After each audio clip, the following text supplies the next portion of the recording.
Good morning, App Properties. It's Thursday, April 23rd. I'm Amy Corr, and I have Kevin Van Eck with me live from downtown. Thank you for joining us. Grab your cup of coffee and enjoy another episode of Coffee with Amy and Kevin. Good morning, Amy. Good morning, everyone. Thanks for joining us today. Today, we're going to talk about feelings. I know, feelings, but it's really important. Here's the gem. We're all going through this pandemic the same way. We have different circumstances. We have different people at home. We have different routines, different things have changed for us, but we're all going through the same thing.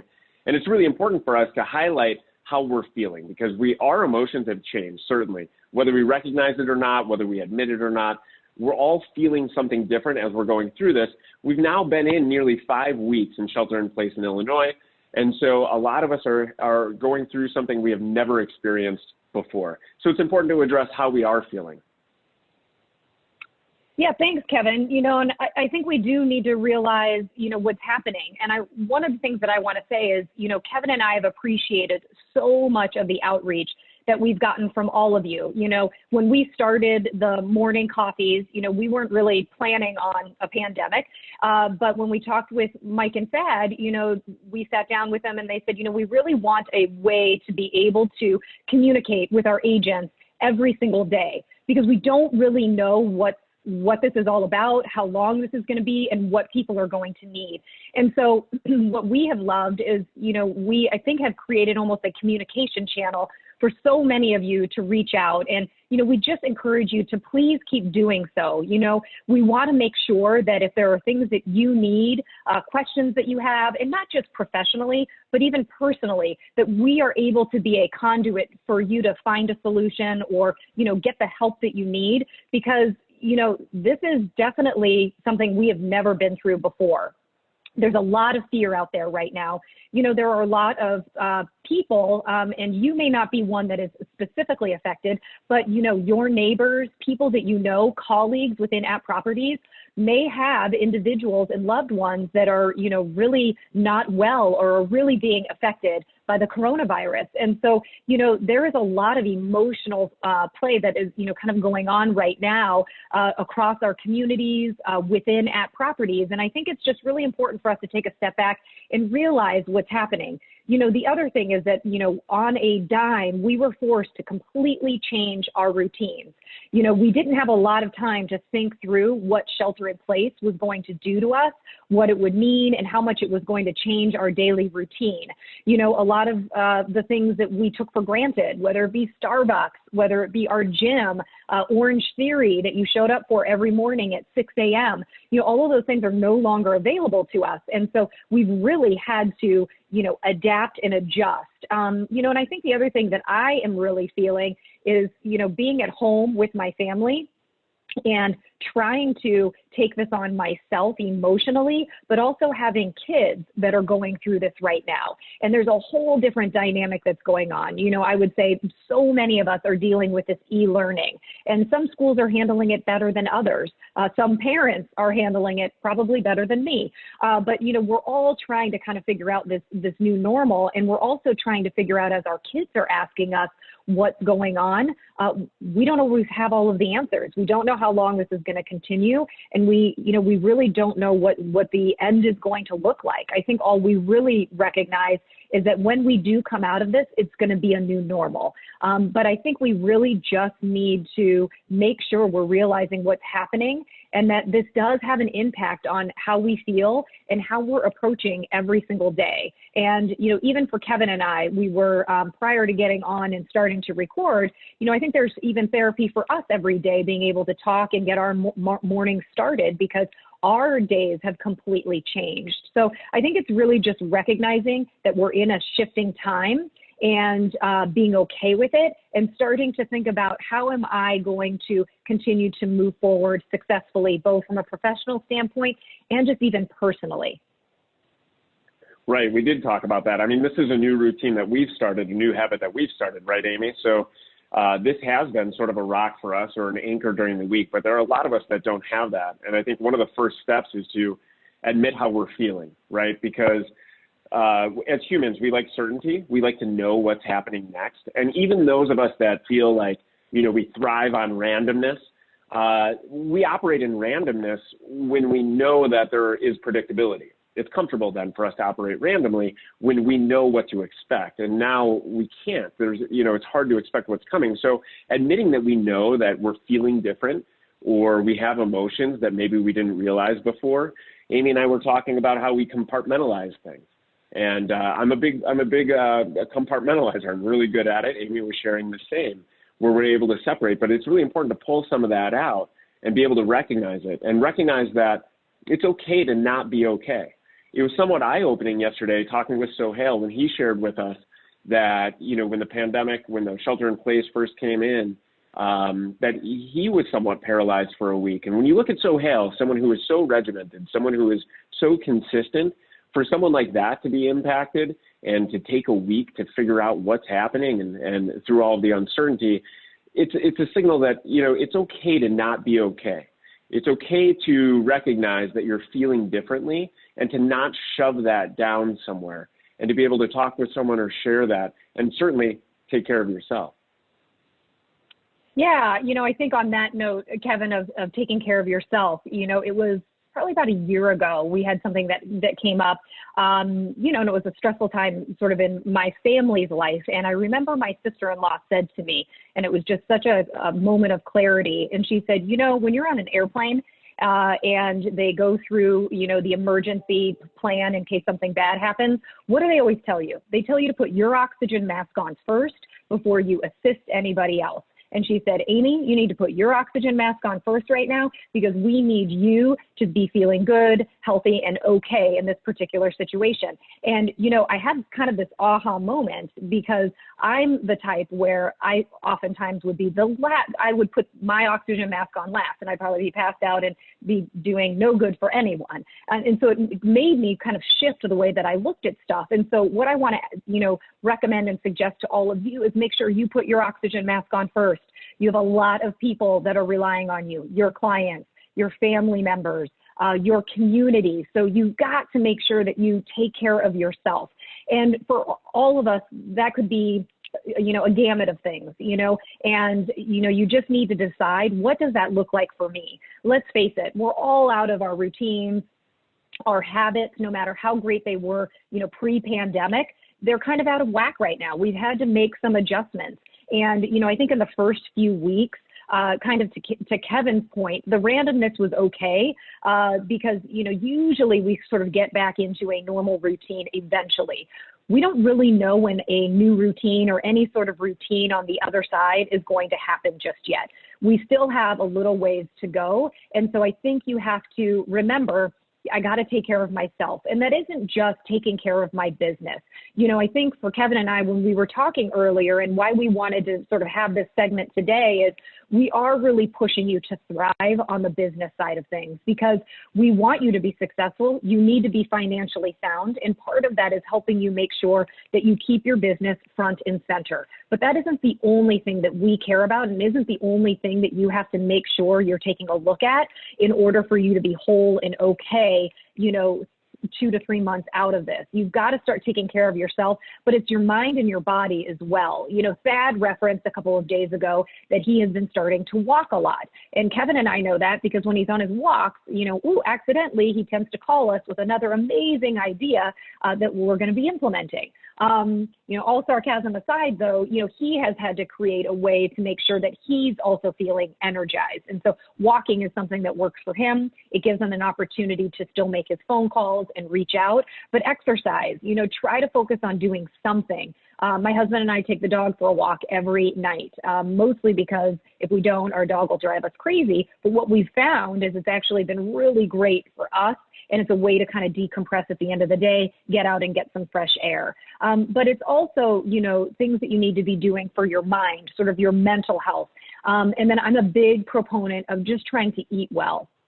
It's been a huge challenge at the Corr household because Molly and Isabel have decided that they are doing bake-offs. And, I think they made a cake yesterday and I love sweets. So all this stuff is sitting in front of me. And then there's an apple to the left. And I know that I really should be eating the apple, but I really want a slice of lemon cake. So I get it. It is super hard sometimes right now, but just thinking about making a conscious effort, to be eating well. I love my glass of wine, but I'm really trying to make sure that I'm also taking in water, and just doing stuff that actually, gets me healthy, and, just sort of being conscious about it. It's mind, body, and soul, all of that together.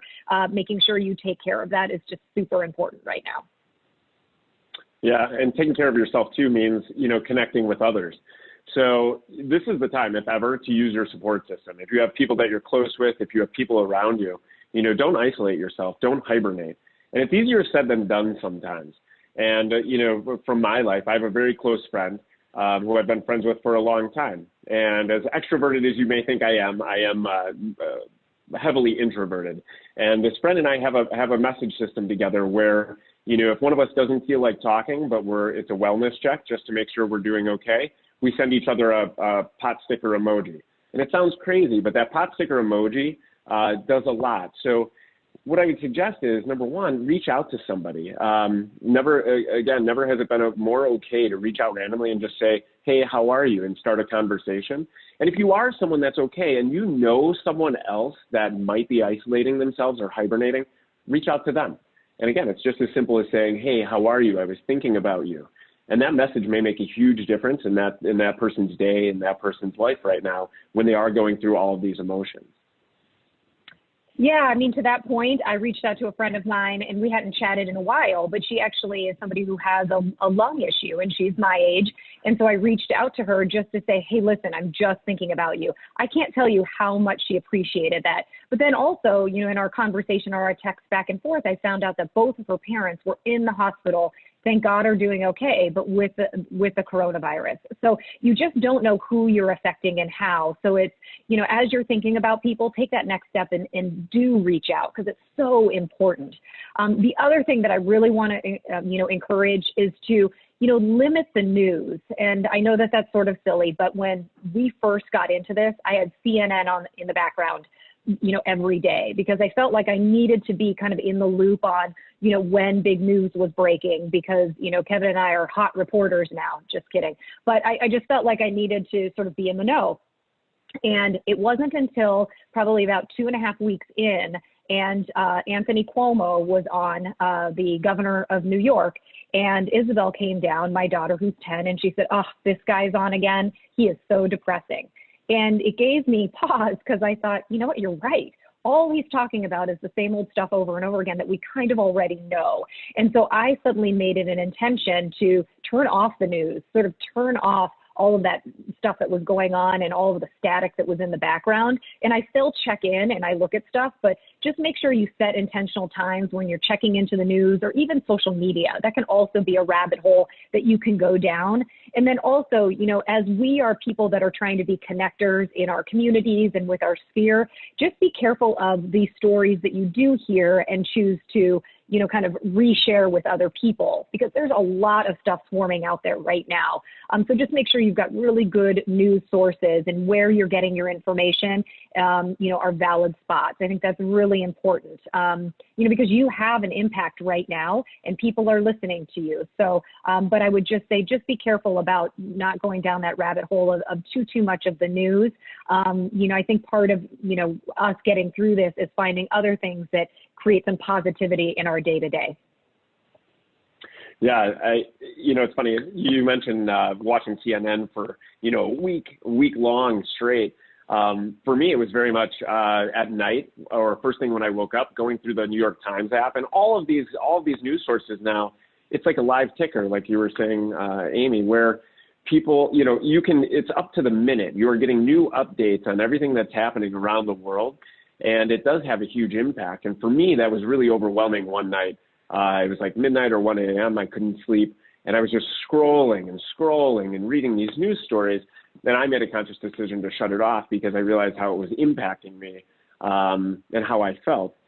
I think with that too, a lot of what we're thinking through is, how this is going to impact the future. And what's scary about that is that we're not living in the present.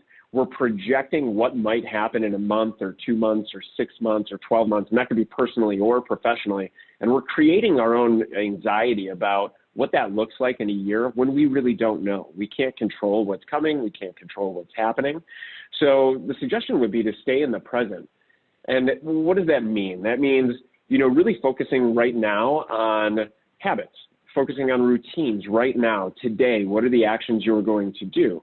Staying grounded and engaged with certain things that you can control, that you can predict. So what does that mean? Gratitude journal, writing notes, calling a certain number of people. Yeah, and yes, business, but really from a personal standpoint. So when we talk about reaching out to someone that might be feeling isolated or someone make it a goal each day to reach out to 2 people that are alone. But staying grounded in what's happening now so that we don't create anxiety about what we can't control 12 months into the future. Yeah, I think that's so important. And I think the other thing too about staying in the present, and I think, what has been, hard for me is, I'm going to be honest, I've had some really hard e-learning days, with my girls, particularly my 4th grader, because, she's got some complicated math stuff going on. And her teachers are great, but it's just not the same as being in class and being able to, work through something with a teacher who's sitting right there. And, there's just been, a lot of challenges, and there's been some really frustrating days in the Corr household. I'm not going to lie. But what I try to also do is, as far as sort of staying in the present, like today, I woke up this morning and I said to myself, Amy, it's a brand new day. The sun is shining. It's not super hot outside, but, let's start over again. Let's, make sure we've got our outline for the day, and let's make it every intention to do all of the things that you sort of set out to do. So that's the other thing, is give yourself a break in, knowing that some of these days are going to just be harder than others. But every day you get to wake up with a clean slate, new intention, and just be able to, make it the best that you can, because that's really all we can do right now. And the other thing too is it's really important when you are struggling. I think it's so funny because I share these stories with Kevin about my girls and my family and my dog, and he probably thinks I'm crazy, but, it actually just helps to sometimes say it out loud. And, what I was saying with him earlier today is that, the first couple of weeks, I felt like I was on adrenaline, I was off coffee. This is so sad. I was off coffee for 6 months, and now I am full blown, fully loaded, 3 cups of my own coffee, no Starbucks, every morning. But I was on adrenaline. And now what I think is happening for so many of us is, those first couple of weeks, we've got all of that energy, but now we're starting to hit sort of that fatigue spot, kind of like when you're in a workout, right? You're okay at the first part, you hit the middle, which is sort of that fatigue where you have to start digging deeper. And I think the thing that's also a little bit tough is, okay, so March and April have kind of been shot. We've kind of got inklings out there that the shelter in place is probably going to continue through a good portion of May. And I'm going to tell you, that's going to get a little harder for all of us. It was easier to stay inside in March and April. I mean, it still was snowing 2 days ago. But as we hit May, let's face it, I'm a California girl. I moved to Chicago, and people thought I was crazy. And I said, but you don't understand. The most amazing time of the year is from May until October in Chicago. There's festivals, outdoor markets, the beach. And I get it. It's all of this stuff is right in front of us, and we're still kind of living through this shelter in place. So my point is that it's going to get a little tough. We're going to feel really fatigued. And I know sometimes when I'm starting to feel down, I go to the inside and I tend to isolate.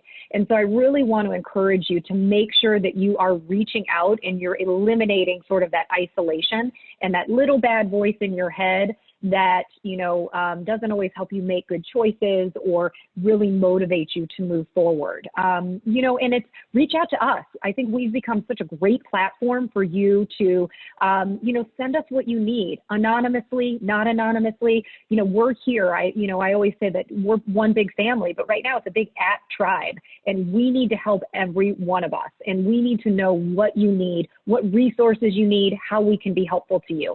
Reach out to your managing broker. That's what they're there for. And trust me, we want to help. And it's not just professionally. We really understand there is a big emotional component that is going on right now and is going to continue to go on for quite some time.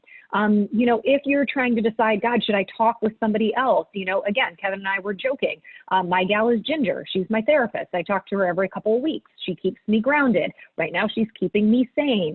There's so many resources for you online. The CDC has been great. They've had all sorts of information about the pandemic itself, resources that are available, but there's also different crisis resources. And, I'm not going to list all of them, but we're going to make them available to you online. But most importantly, just reach out to us, your managing broker, to friends, to the people in your community and in your network or in your tribe. We're all in this together, but, when you can communicate and connect with other people, it makes it easier to go through this. Yeah, that's the real action coming out of today is reach out. And if you know someone that may be isolating themselves, someone that needs, someone to talk with, someone that's alone, be the person that reaches out. Or if you need to talk with someone, don't delay, reach out. As Amy said, your managing brokers are here, we're here. Whoever you feel comfortable with and you trust, maybe it's a friend, maybe it's someone you haven't been close with recently, but that's the action coming out of today. Have a conversation with someone, just check in and see how someone's doing and let them know how you're doing. Because we're all going through this together. We're only going to make it through this, all of us, if we do it together.